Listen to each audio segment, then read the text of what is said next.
Millionaire freezes as his deaf daughter hears again, after the maid finds something. No doctor saw. Daniel Hawthorne had seen his daughter fall many times before, but never like this. Leah lay on the polished hardwood floor, her small hand pressed tightly against her ear, her eyes wide with a fear he couldn't name. She had lived 9 silent years without a single sound, yet her lips trembled now, as if a word was fighting to surface. Daniel froze, terrified to hope and terrified of what it meant. Marina, the new housemaid, knelt beside her with trembling hands but a strangely steady gaze. "Sir, something's wrong inside her ear," she whispered, the urgency soft but unmistakable. She wasn't panicking. She was focused, almost familiar with the sight. Daniel stared at her, confused by how a stranger seemed to see what he never could, and Leah's tiny gasp proved Marina wasn't imagining anything. If you believe in compassion and the quiet strength of ordinary people, take a moment to like and subscribe. Stories like this remind us how one small act can change everything. The house, always silent because Daniel demanded silence, suddenly felt alive with tension. Leah blinked up at him, confused, pressing her ear again as though trying to understand what had changed inside her body. Her mouth opened, and a faint, broken sound escaped. So fragile he wasn't sure it was real. A sound she was never supposed to be able to make. His heart slammed hard enough to hurt. Years of appointments, research centers, promises from specialists, and money poured into failed treatments collapsed into a single, impossible moment. He didn't know whether to scream, cry, or call for help. All he knew was Marina was staring into the girl's ear as if she recognized something everyone else had missed. "Daniel, there's something in there," Marina murmured. Not frightened, but certain. Something in her voice made his chest tighten with a memory he couldn't place. He crouched beside them, hands shaking, searching Leah's face for answers. She winced again, and another tiny sound slipped out, cracking the quiet world he built around her. The world shifted under him. Every belief, every diagnosis, every expert opinion he clung to suddenly felt wrong. Leah's small fingers curled around his sleeve, her eyes searching his with a rawness he had never seen. It felt like she wasn't just seeing him. She was sensing something beyond sight, something new and overwhelming. Marina swallowed, choosing her words with care. "Sir, please don't be upset, but I've seen something like this before." Her tone was gentle, almost afraid to disrupt whatever miracle was beginning. Daniel turned toward her, torn between desperation and disbelief. How could this quiet young woman understand what had baffled entire medical teams? The air thickened around them, heavy with fear and a pulse of impossible hope. Leah's breathing steadied, and another fragile sound left her lips, barely audible but strong enough to make Daniel's chest collapse. Marina met his eyes, her expression calm in a way that terrified him. "There's something inside her ear, Mr. Hawthorne," she whispered, "and it's not what you think." And that was the moment everything began to change, even though none of them knew how far it would go. The Hawthorne mansion was beautiful in the kind of way that made people whisper, but inside it carried a silence that didn't feel peaceful. Daniel kept the house running like a machine. Perfect schedules, perfect routines, perfect order. Nothing out of place, nothing unpredictable. The quiet wasn't comfort, it was control, and Leah had learned to grow up inside that stillness, without ever knowing another world. Every morning, Daniel checked charts, research files, and updates from specialists who'd promised breakthroughs for years. Each time, disappointment settled deeper in his shoulders. He'd built companies large enough to reshape industries, but he couldn't fix the one thing that mattered most. Leah's silence was the only part of his life he couldn't buy, negotiate, or force into submission. Leah moved through the house gently, almost floating, as if afraid to disturb the air.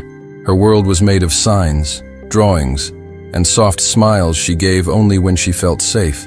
She loved structure because it made life predictable, and predictable meant less fear. But lately, something inside her ear had been changing, and the predictability she depended on was slipping away. Then Marina arrived, quiet, observant, carrying a kind of warmth that didn't beg for attention. She learned the layout of the house quickly, but she learned Leah even faster. She noticed how the girl glanced toward doors before they opened, how she tensed when someone slammed a drawer, how she pressed her fingers behind her ear when no one was watching. Small details Daniel never noticed. Marina had grown up caring for a brother who lost partial hearing after an untreated infection. She knew the way a child touched their head when pain was building, the look in their eyes when they felt something shift inside, but didn't have the words to explain. She recognized that look in Leah on the very first day. She didn't say anything, but she didn't forget it either. At first, Marina tried subtle things, walking heavier across wooden floors, humming near the girl, tapping lightly on furniture to see if Leah reacted. Most times, there was nothing. But sometimes, Leah blinked in a way that made Marina pause, a tiny flicker of confusion, like she sensed something she couldn't interpret. Those moments stayed in Marina's mind long after her shift ended. Daniel barely noticed Marina was doing more than cleaning. He was buried too deeply in reports and promises from experts who insisted that total silence was Leah's permanent reality. So whenever Marina gently suggested that Leah's behavior seemed different lately, he dismissed it as kindness misplaced. He didn't mean to be cold. He'd just spent too long shielding his heart from disappointment. Still, Marina watched the girl closely, hoping she was wrong, terrified she might be right. Because if something inside Leah's ear was changing, if something was causing pain, or worse, then someone needed to see it before it was too late. And Marina already suspected that the quiet inside this house was about to break open in ways none of them were prepared for. It started on a quiet afternoon, the kind where nothing unusual ever happened in the Hawthorne house. Leah was sitting on the rug in her playroom, arranging colored blocks into careful patterns the way she always did. But suddenly her hand froze mid-air, and she pressed her palm hard against her right ear. Her face tightened with a confusion that quickly shifted into something closer to fear. Marina was dusting the shelves when she saw the girl flinch. She moved closer, gently tapping the floor with her shoe, a habit she picked up while testing sounds around Leah. This time, the reaction was different. Leah jerked her head as if she sensed something, not hearing it, but feeling it deeper, inside her body. Marina's heart sank. Something wasn't right. She knelt beside the girl and signed softly, "Are you okay?" Leah shook her head, her breath shaky, her fingers curling against her ear. It wasn't the silent discomfort she sometimes showed during headaches. This was sharper, more urgent, like a tiny bolt of pain she couldn't escape. Marina stared, worry rising like a cold tide in her chest. When Daniel entered the room a moment later, Marina stood quickly, trying to explain what she had seen, but he brushed it off with a tired exhale, telling her that children sometimes reacted this way when anxious. He didn't mean to sound dismissive. He simply couldn't bear the idea that something new might be wrong. Another problem, another search for answers that never came. Yet Leah's expression didn't match simple anxiety. She kept tapping the floor with the tip of her finger, as if trying to reproduce a sensation she didn't understand. Her eyes darted around, searching for something invisible. Marina recognized that look instantly. Children with hearing changes, good or bad, often reacted like this, unsure, overwhelmed, frightened. Marina waited until Daniel walked away, then crouched again to sign to the girl. Did something move? Leah hesitated, then nodded slowly. Her small shoulders trembled as if she feared she'd done something wrong by admitting it. Marina felt a tightness form in her throat. This wasn't something she could ignore anymore.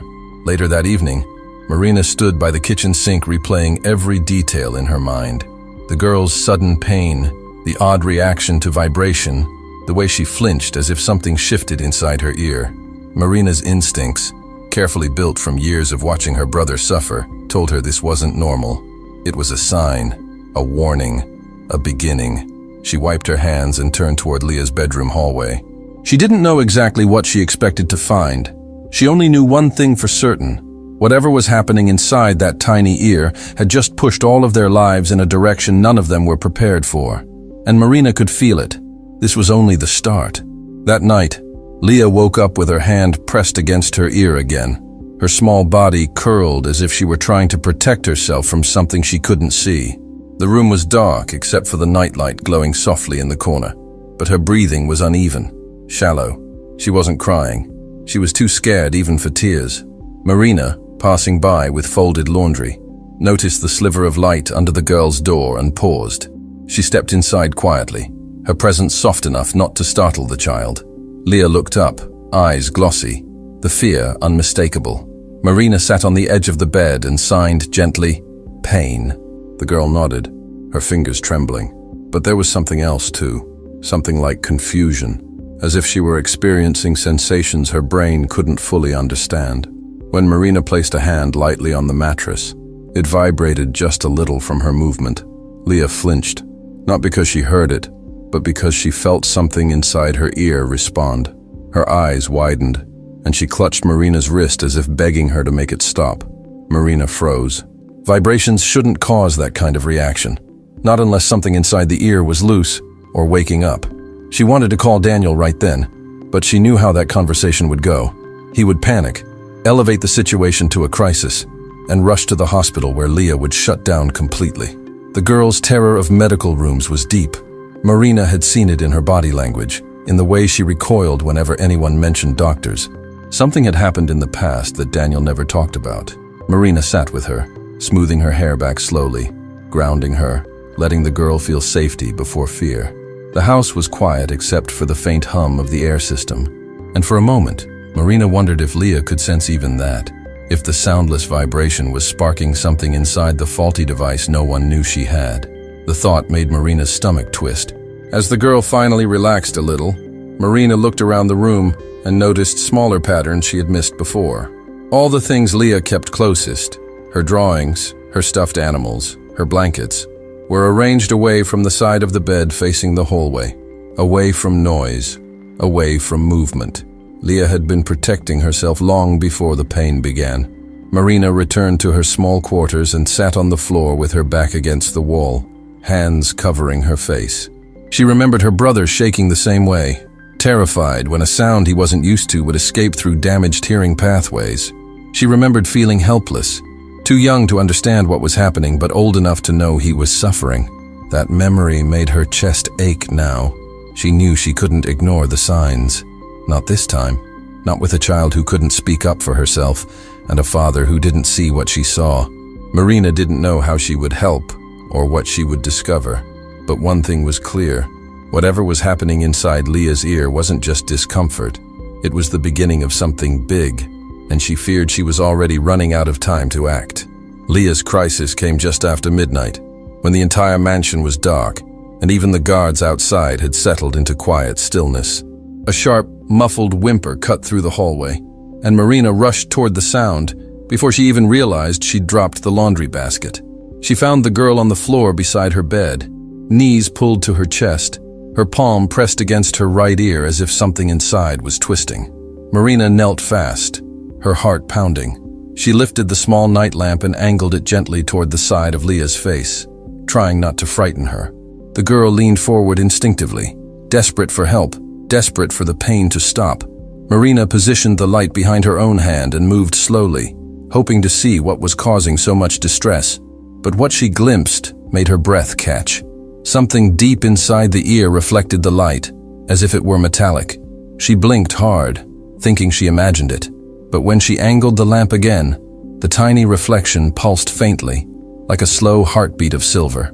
It wasn't wax, it wasn't infection, and it certainly wasn't natural. Marina's pulse surged with fear and certainty all at once. Something was embedded in the child's ear, something no one had ever mentioned or explained. Just then, footsteps echoed down the hallway. Daniel, half awake and disoriented, appeared at the doorway. His eyes widened when he saw Marina leaning over his daughter with the lamp and her phone raised. "What are you doing?" he snapped, voice raw, tension thick in every syllable. To him, it looked like an invasion. To her, it was a desperate attempt to see the truth. Marina stood quickly, hands raised, trying to explain, but Daniel wasn't listening. He scooped Leah into his arms, the girl trembling uncontrollably against his chest. "You don't examine my child," he insisted, cutting off every word Marina tried to say. The look in his eyes wasn't anger. It was fear, old fear, the kind built through years of false hope and disappointment. He couldn't take another wrong step. He ordered Marina to stay away from Leah until morning, claiming she had crossed a line. Marina didn't argue. Not because she agreed, but because she saw something in Daniel's face she hadn't expected. Exhaustion. a crushing kind of helplessness that made him defensive instead of receptive. She stepped back, watching him carry Leah down the hall, but her mind refused to let go of what she saw. Minutes later, a soft knock came at her door. Marina opened it to find Leah standing there alone, tears streaking her cheeks. The girl didn't speak or sign. She simply held out her hands and looked at Marina with pleading eyes. The message was unmistakable. She trusted her. She needed her. And whatever was happening inside that ear, whatever that metallic glimmer meant, was something the girl could feel, even if no one else believed it. Marina knelt in front of her and brushed a tear from her cheek. She didn't know how to fix this yet, didn't know how to explain it to Daniel, didn't know how dangerous it might be. But she did know one thing with absolute certainty. She could no longer pretend nothing was wrong. And as she guided Leah back to her room, she sensed that the truth she was about to uncover would shake the entire house in ways none of them were ready for. Marina didn't sleep at all. She sat at the edge of her bed, replaying the image in her mind, that faint metallic pulse hidden deep inside Leah's ear. By morning, Daniel's order for her to stay away still echoed painfully, but the memory of Leah standing alone at her doorstep mattered more. She knew she couldn't touch the girl again, but she also knew she couldn't ignore what she'd seen. So she arrived early, searching for another way to understand the truth without breaking Daniel's trust further. Instead of approaching Leah directly, Marina began studying the house itself. She noticed how the girl flinched when someone shut a door a little too hard, how she paused when the kitchen's fridge kicked on, how she pressed her hand to her ear whenever the vacuum hummed from the hallway. Marina started testing with simple things, dropping a pencil, tapping a countertop lightly, running a finger across the wooden table. Each time, Leah reacted, even if she pretended she didn't. Marina realized the girl wasn't hearing sounds as they were. She was sensing vibrations, specific ones, but at a depth that suggested something mechanical was interpreting them, something not dormant anymore, something active. She needed to confirm it without causing fear, so she grabbed a small handheld mirror from the bathroom and a pen light she used to check dark corners. She practiced angling the reflection until she could illuminate even the smallest creases. When Leah sat quietly drawing in the sunroom later that afternoon, Marina approached without a word. She didn't touch her. She didn't kneel too close. She simply lifted the mirror and pen light, showing the girl what she planned to do. Leah hesitated but then nodded, trusting the woman more than she trusted anyone else. Marina angled the light carefully, keeping distance, letting the girl stay in control. The moment the beam touched her ear, Leah jerked, not in pain, but in shock. Something inside shifted, like a tiny click beneath the skin. Her eyes widened, and she looked toward the table just as Marina accidentally bumped the pen light against it. The soft tap made a faint vibration, and Leah gasped softly, pointing to the object as if she'd just detected it for the first time. It was the smallest reaction, but it was real. Just then, Daniel stepped into the room. He froze when he saw Marina with the mirror and pen light. His face hardened instantly, worry turning into misunderstanding. "I told you to stay away from her," he said sharply, taking a step forward. The fear in his voice cracked the air between them. Marina lowered the light immediately, knowing exactly how this must look to him. "I didn't touch her," she said quietly. "I swear. I was only trying to see something, because something inside her ear is moving when there are vibrations." Daniel didn't believe her. Not yet. Panic made him blind. The same panic he'd lived with since Leah was born. He reached for the intercom and called security, insisting the child needed distance from the maid until they understood what was happening. As the guards escorted Marina out of the room, Leah reached toward her, confusion filling her eyes. She wasn't crying, but her fingers shook as she signed a single word Daniel didn't recognize. Marina did. "Help." And as the doors closed, Marina felt a deep, painful certainty settle in her chest. Daniel wasn't her enemy. Fear was. And fear was about to cost them the truth they desperately needed to face. She walked down the hallway with the guards beside her, her heart pounding with frustration and helplessness. She knew something was inside that ear, something no doctor had ever seen, something that wasn't supposed to be waking up. And she knew Daniel's fear wasn't the end of this fight. If anything, it was just the beginning.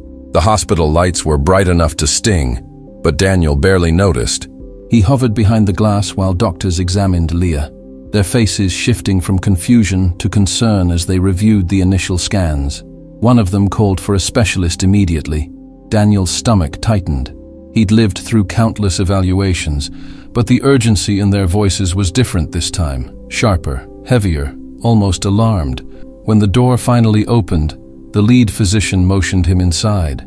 Daniel stepped forward, expecting another dead end, another vague explanation.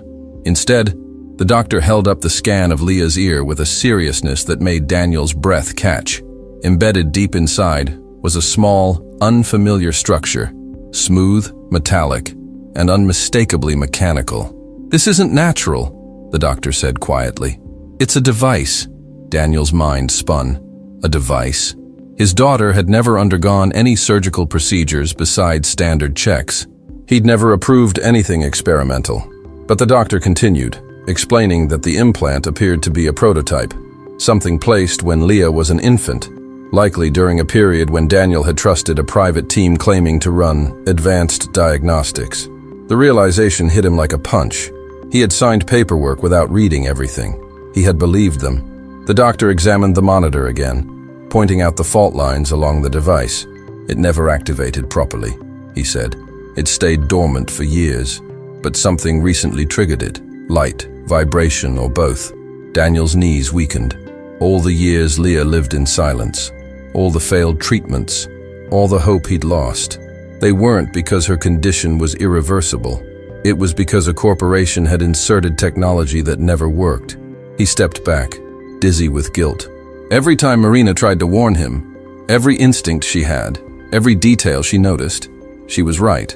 He had been too stubborn, too afraid of disappointment, too consumed by the need to fix everything with money. Meanwhile, the child he loved more than life itself had been carrying a malfunctioning device in her tiny ear since infancy. Another doctor entered with the updated results. "We believe the implant is partially reactivating," he explained. "That's why she's sensing vibrations and experiencing pain. But there's something else. It's responding to external light sources in ways we don't fully understand." Daniel felt sick. Light. Marina's pen light. The moment Leah reacted, the pieces were falling together. They discussed removal options, but the team warned him it was delicate. Any sudden attempt could damage her hearing completely, if the device hadn't already.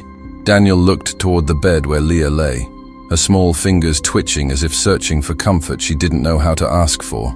The weight of 10 years pressed on him, heavy and suffocating. He stepped closer to her bedside, brushing a strand of hair from her forehead. "I'm so sorry, sweetheart," he whispered, even though she couldn't hear him, at least not fully yet. But then her eyelids fluttered, and for the briefest moment, she turned her head toward the sound of his voice. Not perfectly, not fully, but enough to make Daniel's heart collapse with a disbelief so deep it stole his breath. The doctor placed a hand on his shoulder, gentle but firm. "Mr. Hawthorne, your daughter may hear again, not because of us, but because something inside her ear woke up." Daniel closed his eyes as the truth sank in. Leah's first steps toward sound hadn't begun in a lab or a clinic. They'd begun with Marina, the only person who truly listened, and he suddenly understood he could not face what came next without her, even if he was the one who pushed her away. Hours passed before Leah finally woke, blinking softly under the dim hospital lights. Daniel sat beside her, exhausted, shoulders slumped from the weight of everything he'd just learned. When her eyes found his, she didn't look confused the way she usually did after long tests. She looked aware, alert, even connected. Daniel whispered her name without thinking, his voice barely above a breath, and Leah turned her head toward the sound like she was instinctively drawn to it. Her lips parted in a tiny, fragile attempt to respond. No clear word came out, but the small vibration of her throat was more than Daniel had ever dared to hope for. He froze, unable to contain the tremor in his own body. Before he could speak again, Leah signed one name, one word, over and over with urgency glowing in her eyes. She wasn't asking for him. She wanted Marina. Daniel's throat tightened. The realization stung, but not out of jealousy, out of truth. Marina was the one who had seen his daughter's pain before anyone else, the one who had noticed what none of the specialists did. the one who connected with Leah in ways he had never learned how. He nodded slowly and told the nurse to bring Marina to the hospital as soon as possible, even if it meant admitting he had misjudged her. When Marina entered the room, Leah's entire face changed. She reached out with both arms, clinging to the woman with a desperation that broke Daniel's last defenses. Marina held her gently, whispering softly.